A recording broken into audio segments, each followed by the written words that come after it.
8월 26일 금통위 회의 오늘 있다고 말씀드렸고, 그래서 0.5% 인상, 빅스텝은 발동하지 않았어도 점진적 금리 인상이라고 했으니까 앞으로 지속적으로 올라가게 될 것이다. 그러니까 오늘 금리 인상밖에 발표 안 했어요.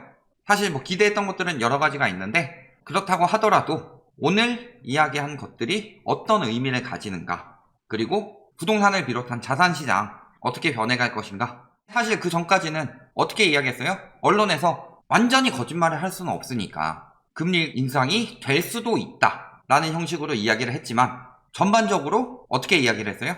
그래도 동결되지 않을까, 여론을 만들었죠. 이틀 전 나온 기사만 보더라도 어때요? 채권 전문가의 대부분은 기준금리를 동결할 것으로 전망했다, 이런 기사들을 냈죠. 전보단 동결이 줄었지만 그래도 뭐 때문에? 코로나 때문에 상태가 안 좋다, 그런 이야기 하면서 심지어는 하락을 전망한 응답자들도 있었다. 그런데 이번엔 인상할 수밖에 없다. 다른 건 둘째치고 무엇이 가장 크기 때문에? 물가, 너무 많이 올라버린 가계부채, 이 두 가지를 잡기 위해서는 금리 인상을 해야만 했더라. 사실 저금리로 내려간 이유는 코로나로 인한 경제위기, 그 이전에 있었던 일은 미중 무역전쟁에 이어서 한일 수출 규제까지 동시다발적으로 터지면서 생겨난 경제위기, 2019년부터 그렇게 시작이 됐었죠. 그래서 원래는 2019년에 어떤 상황이 벌어졌었죠? 2018년 9.13 정책이 발표가 되고 그때 보유세를 올렸죠. 그리고 11월에 금리 인상이 동시에 이루어졌다. 2018년 11월에. 그러면은 2018년 11월부터 하락세가 시작되었죠. 왜 그렇게 되었느냐? 자산 거품이 많이 쌓여서 주택을 사기는 굉장히 힘들어진 상황이죠. 그런 상황이었기에 금리를 올렸을 때 바로 반응이 나왔던 거고, 금리가 올라간 이유는 우리나라보다 미국의 기준금리가 훨씬 높았으니까 너무 늦게 올렸다는 거죠. 집값 거품이 많이 쌓인 상황에서 금리 인상까지 동시다발적으로 터지니까 부담이 배가 된 거죠. 그래서 집값이 하락하기 시작했는데, 왜 다시 상승하기 시작했냐? 2019년 다시 금리를 인하하기 시작했죠. 왜 인하하기 시작했어요? 미중 무역전쟁에 이어서 한일 수출 규제로 인해서 무역이 불안해졌고, 우리나라는 수출 중심국이기 때문에 무역이 불안해지면 경제가 불안해지니까 일단 위험해지는 사람들 많고, 그러니까 금리를 낮추고 돈을 은행에서 조달하도록 만든 거죠. 어떻게 됐어요? 그로 인해서 집값이 다시 상승하기 시작했다. 그러면서 12, 16 때도 분명히 영향이 있었어요. 12, 16 이후 코로나도 초창기에 터지면서 3월 달에는 강남부터 하락세가 나오고 있었다. 그런데 문제는 다시 또 3월, 5월에 두 차례 금리를 낮췄죠. 그러면서 생겨난 일이 뭐예요? 매매 가격은 물론이거니와 그 전부터 분양가 상한제 때문에 공급 부족으로 전세가가 올랐다, 이런 이야기 하고 있는데, 사실은 금리 인하 때문에 전세가가 오르기 시작한 거죠. 그러니까 매매 가격과 전세 가격에 동시에 영향을 미쳤다. 이뿐만이 아니라 세계적인 유동성 장세라고 하면서 영향받은 게 주식이나 코인까지 모든 자산시장에 영향을 끼친 거죠. 그런데 어떻게 된 거예요? 시중금리가 올라가고 있음에도 기준금리가 낮다, 저금리다, 저금리 유동성 장세이다, 언론이 계속 이야기를 할 수 있었죠. 거기에 30대들 2030 박탈감 이야기하면서 자꾸 이 시장으로 끌어오려고 하고 있죠. 너네는 박탈감을 가지고 있으니까 고점에서라도 사라, 이런 식으로. 결국에 어떻게 된 거예요? 수요를 늘리면서 투기 수요들까지 같이 들어와서 가격을 띄웠다. 이번에 617, 710 대책 생각해보면 어떻죠? 보유세, 특히 종부세가 엄청나게 올랐죠. 법인은 최고 세율이고 다주택 같은 경우는 2배 가까이 올랐죠. 여기서 또 하나의 터트려야 될 게 뭐가 있었느냐? 바로 금리였다. 그 금리 인상이 오늘 시작됐다는 게 중요한 거죠. 어떻게 올렸어요? 예상했던 대로 0.25%포인트 올렸다. 좀 더 올렸으면 좋겠죠. 사실 이번에 빅스텝 밟으면서 한 1%까지 올렸으면 어땠을까, 이런 바람이 있고, 그렇다면은 부동산이 더 빨리 폭락하는 모습이 나올 테지만, 일단은 당시에도 0.25% 올렸어요. 18년 11월에도. 근데 그때도 하락세가 나왔죠. 물론 영향은 0.5%포인트 올리는 것만 못할 테지만 시작이 됐다는 거죠. 그리고 한 번에 안 올리는 이유는 뭐예요? 경제 상황을 좀 더 보겠다. 그러니까 계단 2칸 한꺼번에 올라가는 것보다 한 칸 한 칸 내가 다리 힘이 버텨주는지 보고 올라가겠다 라는 거죠. 경제에 영향이 가지 않게. 자산 거품을 빨리 낮췄으면 좋겠지만 지금 코로나 시국이 아직 끝나지 않기도 했고 백신 접종률이 굉장히 높은 편도 아니죠. 그러니까 조금 더 경제를 보면서 차근차근 올리겠다, 이런 뜻으로 보이죠.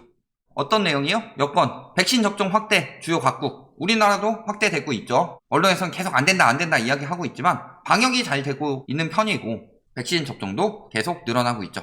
경제활동 제약 완화 등 회복세가 나왔다. 그리고 연내 테이퍼링 가능성이 있다. 자, 미국에서 테이퍼링 한다는 건 유동성 장세를 끝내겠다는 이야기예요. 그런데 늘 말씀드리지만 우리나라는 기축통화가 아니죠. 그렇기 때문에 완화적 통화 정책 유지하다가 뒤늦게 따라가 버리면 어떻게 된다? 위험해질 수 있다는 거죠. 환율이 요동을 친다든가 화폐 가치가 굉장히 떨어진다든가. 그렇기 때문에 뭐 하는 거예요? 선제적으로 미국은 테이퍼링 오래 하고 한 내후년에나 금리 인상한다 하더라도 축소 장세에 들어갔으면 먼저 반응해야 되겠다. 이런 느낌이 나온 거죠. 또 뭐 있어요? 고용 양호해졌고 취업자 수 증가했고 코로나19 재확산 영향이 있는데 다소 둔화됐을 뿐, 이거는 뭐 자영업이나 이쪽은 다소 둔화했지만 전반적인 소비는 줄지 않은 게 맞죠. 그 다음에 수출 호조 지속되고 있고 설비 투자도 견조한 흐름. 자, 경기 상황이 회복이 됐다는 거예요. 회복이 안 되고 예를 들어서 병에 걸렸어요. 약을 먹어요. 나았어요. 그래도 약 계속 먹을 거예요. 일시적인 저금리로 인한 유동성 장세라고 말하는 실질적으로는 대출로 만든 유동성이죠. 이것은 오래 갈 수가 없다. 늘 말씀드렸죠. 뭐 선제적 대응이다 이야기하지만 굉장히 늦은 거다. 우리나라 선진국 들어간 지 얼마 안 됐죠. 인근 신흥국들 보면 어때요? 이미 금리 올린 데도 굉장히 많다. 브라질 같은 경우는 뭐 4% 올리고 그랬었죠. 대응이 조금 늦은 면은 있다. 그렇기 때문에 자산 거품이 많이 쌓이고 금융 불균형이 일어났다. 이런 상황이죠. 금융 불균형 해소하기 위해서는 점진적으로 계속 해소될 때까지 올려야 되는 거죠. 그러니까 앞으로 이번 일회성이 아니라 아마 올해 4분기에 한 번 더 올릴 것이고 내년도 분기별로 올릴 가능성이 굉장히 높아지고 있다는 거죠. 핵심은 뭐예요? 그리고 물가 상승률. 물가 상승은 화폐 가치 하락이라고 늘 이야기하죠. 이게 자본주의의 논리다. 그러니까 자산을 사라. 그렇다면은 물가 상승이 과도하게 되면은 화폐 가치 하락을 멈춰야 되겠죠. 그러니까 화폐 가치 상승을 하도록 만들기 위해서는 어떻게 하는 거예요? 대출을 억제하고 금리를 올리는 거다. 그래서 이런저런 이유들로 결국에는 물가 상승이 발표가 된 거다. 또 금융시장 어때요? 원달러 환율이 상승했다는 건 무슨 소리예요?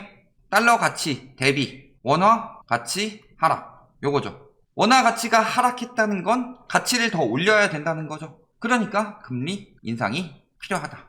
과거를 한번 생각해 볼까요? IMF 터지고 나서 무슨 일이 일어났죠? 외국인 자본이 빠져나가면서 환율이 급등했죠. 그렇다면 무슨 소리예요? 환율이 올라가면 외국인 자본이 계속 빠진다. 그렇다면 외환위기가 또 한 번 닥칠 수도 있다는 거죠. 그것을 그대로 두고 보느냐? 안 되죠. 그렇다면 왜 환율이 올라가게 되면 자본이 빠지느냐? 1달러에 1,000원이었는데 얘가 1,500원까지 올라갔다. 그러면 어떻게 돼요? 15달러를 가지고 물건을 샀는데 요거를 가만히 냅두더라도 달러 가치로는 10달러밖에 되지 않더라. 왜냐면 15,000원짜리 물건, 이게 감가상각 없다고 하더라도 10달러가 돼버리는 거죠. 앉아서 5달러 손해보는 거죠. 그러니까 더 오르기 전에 모든 자산은 똑같아요. 부동산 떨어지기 시작하면은 막 팔려고 매물 나오고 사람들이 안 사죠. 오르기 시작하면 사람들이 막 사려고 하고 매물 걷어들이죠. 그런 거랑 똑같다. 지금 매물 걷어들였다는 건 또 요걸로 엮을까봐 이야기하는데 지금 매물 걷어들인 거 아니에요. 저번에 다 방송으로 이야기했어요. 그러니까 어떻게 되는 거예요? 자본이 계속 유출이 되는 거다. 기준금리 계속 유지하게 되면은 어떻게 되는 거예요? 지금 환율이 올라가고 있다는 것, 외국인 자본이 유출되고 있다는 거죠. 유출된다는 건 그만큼 외환위기까지는 안 터질 수 있더라도 달러를 많이 보유하는 게 좋죠. 기축통화국이 아니기 때문에. 그렇기 때문에 이런 일들이 일어나고 있는 거다. 그래서 기준금리를 인상할 수밖에 없었다. 이런 이야기 드립니다. 쉽게 이야기해서. 자, 그러니까 기자 간담회에 나왔어요. 뭐라 그래요? 기자들 질문 굉장히 의도적입니다. 올려도 대출 증가세가 꺾일 것이라는 기대가 낮다. 추가 금리 인상이 필요하다. 어느 시기가 적당한가? 그리고 부채 함정 수준 아닌가? 자, 여기서 이 정도 올려서는 안 꺾인다.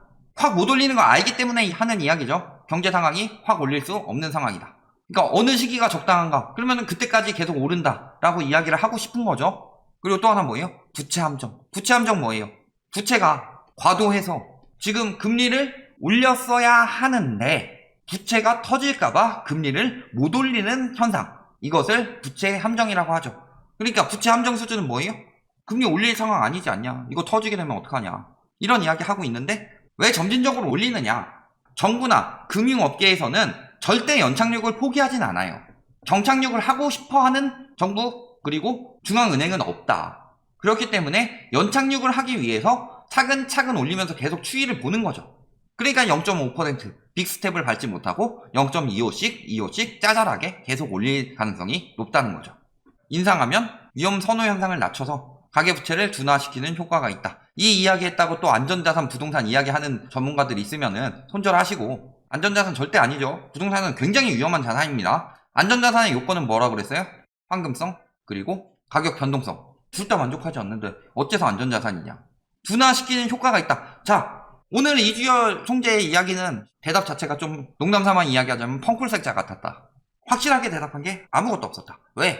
책임이 본인한테 돌아올 가능성이 있으니까. 다만 그래도 이런 효과가 있다라고 말한 것들이 몇 가지가 있죠. 그래서 가계부채를 둔화시키는 효과가 있다. 당연한 거죠. 고평가 언급했는데 어느 정도 떨어져야 하겠는가? 이거 어느 정도 떨어져야 하겠다고 어떻게 말해요? 책임을 본인한테 이야기하진 않죠. 여러 요인이 영향을 준다. 근데 여러 요인 생각해보면은 금리 빼고는 모든 요인이 억제 요소였죠.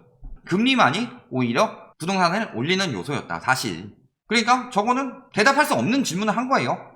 은행 대출 규제, 민간 신용 공급 조절이 이루어지는데 기준금리 영향이 어떤 영향을 주느냐. 그리고 최저금리가 금융 불균형 외에 경기를 부양하는 긍정 효과. 자, 이 이야기를 말하자면은 경제를 부양했다고 보나요? 최저금리가? 부양을 한 게 아니라 연명하게 만든 거예요. 저거를 긍정 효과라고 말하면은 일본이 우리나라 식민 지배하고 막 그랬는데 일본인들한테 물어보면 뭐라 그래요? 아니 우리나라가 발전시켜준 거 아니야? 그런 질문이랑 다른 게 뭐예요? 질문 수준이 그렇죠? 경기를 부양하는 긍정 효과, 사실 경기 부양 더 안 됐죠. 다 자산시장으로 물렸는데 무슨 경기를 부양하는 긍정 효과예요. 자영업 망하는 거, 기업 망하는 거 좀 막아준 정도다. 자, 기준금리 인상하면 가계대출 금리 상승. 이것은 당연한 거고, 그 전에 민간 신용 공급 조절이나 대출 규제가 이어지고 있다는 건 무슨 소리예요?